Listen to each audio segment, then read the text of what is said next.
Exactly. And when you get to the new job, there are also 5 things I recommend to do. I don't know. And I have something with the 5 steps. And I can explain briefly to you what that is now, if you want, Stephanie. Yeah, that would be brilliant. Wonderful. It's easy to remember when there's 5 solid points. Exactly. As well. It's easy. 5 works well with me. It's 3s or 5, really. Yeah. But imagine now you have asked yourself those 5 questions. You are ready to move on. You got the new job. You have a new team, 20 lawyers, 30 lawyers, amazing, or even 3 lawyers, doesn't matter. The approach is the same. What do you do next? Well, there's another piece of advice I give to any leader. The first thing you need to do is to declaim your leadership style. And what is that? Well, it's explain from day one to your team, what are the rules of working with you? And it's very simple. The questions you need to answer is, I will do, blah, blah. I will, give you lots of freedom to organize yourself. I will make sure you are paid properly. Second list of things you're going to give to your team. I won't tolerate any kind of aggressive behavior in the team. I won't check that you're doing what I've asked you to do, but please reassure me that you have. Third, do's. Please arrive on time at meeting. Please let me know if you're going to be out of the office for more than 5 hours. I don't know, whatever. Don'ts. Do not speak rudely to any staff members, whether it's the janitor or the CEO. Don't. And then the 5th one, how to communicate with me. Please use emails rather than Slack. Please copy me on all emails where the CEO is involved, whatever that might be. And when you give those 5 rules, very simple, I will, I won't, do's, don't, and how to communicate with me, then your team has really the handbook of how to work with you. And that's amazing, right? Because it's so easy for them.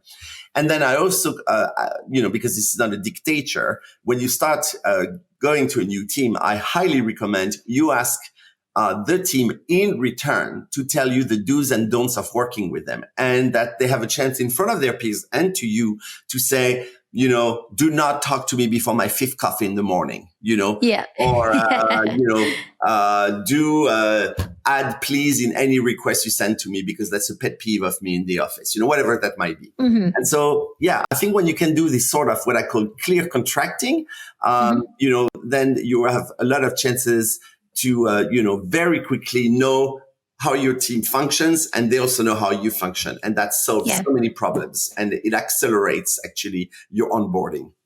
Yeah, totally. That makes complete sense. And again, especially 1 with globalization and your team might be all over the world, but 2, again, with the pandemic in the last few years.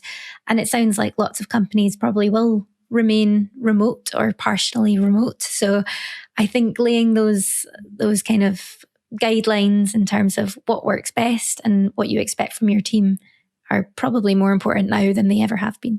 Yeah. And, I'll add one more thing. It's absolutely key when you write those do's and don'ts and I will, I won't, that you write things that you actually do, not things that you think a great leader would do and that you're going to copy, but actually you're incapable of doing it.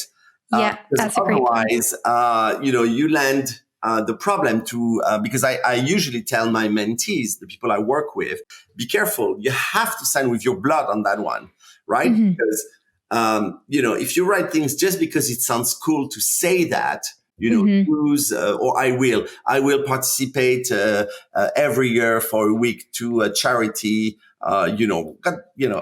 Your team never sees you participate to any charity because you're too busy or God knows what, then all you've created is deception and frustration with your team that, okay, you're saying things, but you actually don't mean it. So it's very key that you only write things that you truly believe you'll be able to deliver.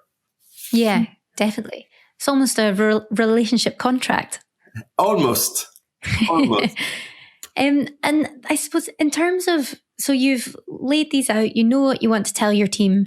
How can you actually deliver that to them? Is it in a document? Do you I suggest it? You do a little presentation, it's a little PowerPoints, and they do the same for their working style, the do's and don'ts. You do a little presentation, 5 slides, really. I will, bang, bang, bang. I won't, bang, bang, bang. etc.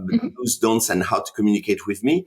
But more importantly, whenever you deliver that, every time you mention something like, I will not tolerate any kind of big, aggressive behavior towards any team members, then you follow up with an example, because this is a principle and you need to turn it into practice. You need to turn it in a way that your team members are going to be able to get it, understand it, and make it theirs. So it's very key to have examples that go along with that.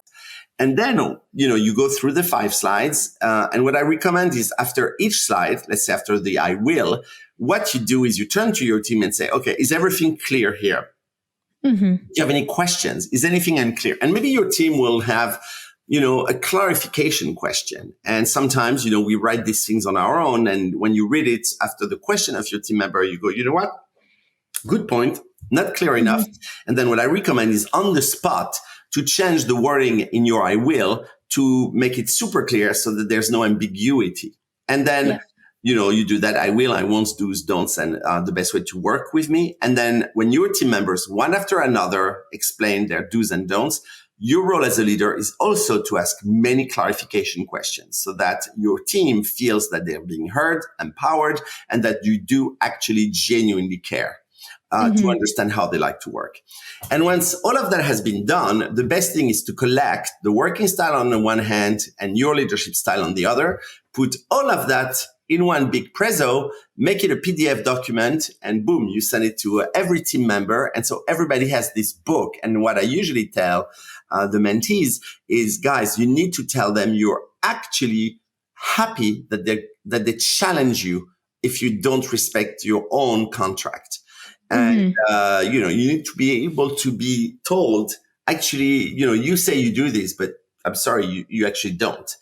And that's how this thing becomes real. And usually it works really well, because also on the other end, when you have a team member that really has a behavior that does not match your leadership style, then you can go to that person and say, what was not clear to you when I said I will not tolerate X, blah, blah, blah.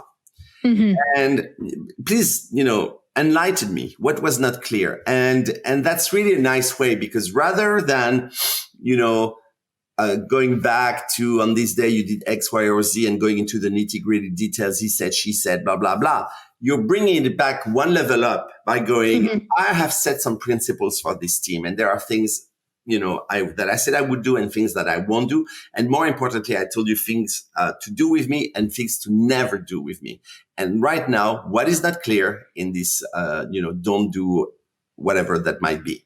And it's very useful to have, when you have such like performance review or just, quick check-in with a team member that has kind of gone astray, to immediately bring him back where you want him to be. And thanks to that tool. Now, let me pause here. Very key. You do not need to convince anyone in your team that your leadership style is amazing or great or whatever. He may think whatever you say or wrote is the stupidest thing ever, and that you're a complete moron with your leadership style. And let me get one thing straight. It's absolutely his right and his choice. That person can definitely say your leadership style is crap. That's fine. But it has consequences.